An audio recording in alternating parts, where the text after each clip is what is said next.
আসসালামু আলাইকুম সবাইকে, ওয়েলকাম টু কুকিং ডায়েরি। আমরা সাধারণত পিৎজা বানানোর সময় যে পিৎজা সসটা ব্যবহার করি সেটা বাজার থেকে কিনে থাকি।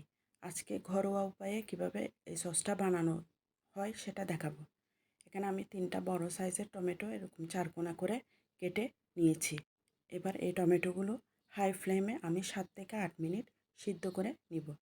সিদ্ধ হয়ে গেলে ঠান্ডা করে উপরের খোসাটা ছাড়িয়ে ছোট ছোট টুকরা করে আমি ব্লেন্ডারে হালকা পানি দিয়ে টমেটোটা ব্লেন্ড করে টমেটো পিউরি বানিয়ে নিব।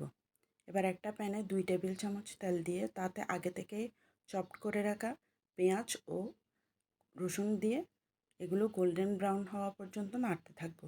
এখানে আমি একটা পেঁয়াজ এবং 3টা রসুনের কোয়া চপড করে নিয়েছি।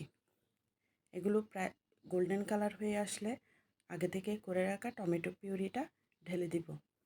টমেটো পিউরিটা পানি দেওয়ার কারণে হালকা পাতলা হওয়ার কারণে আমি কয়েক মিনিট নাড়িয়ে এভাবে ঘন করে নিব।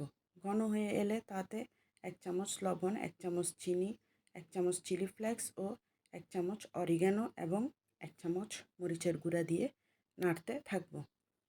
প্রায় হয়ে এসেছে টমেটো সসটা। এবার এতে 1/2 চামচ বাটার ও 1 চামচ টমেটো সস দিয়ে নাড়িয়ে এটা নামিয়ে ফেলতে হবে চুলা থেকে। দেখুন ঝটপট তৈরি হয়ে গেল পিৎজা সস। এই সসটা আপনারা পাস্তাতেও ব্যবহার করতে পারবেন এবং অবশ্যই বাসায় ট্রাই করে দেখবেন। আশা করছি অবশ্যই ভালো হবে। আর বেশি বেশি ভিডিও পেতে পেজের সাথে থাকবেন। লাইক, কমেন্ট ও ফলো দিতে ভুলবেন না। আল্লাহ হাফেজ।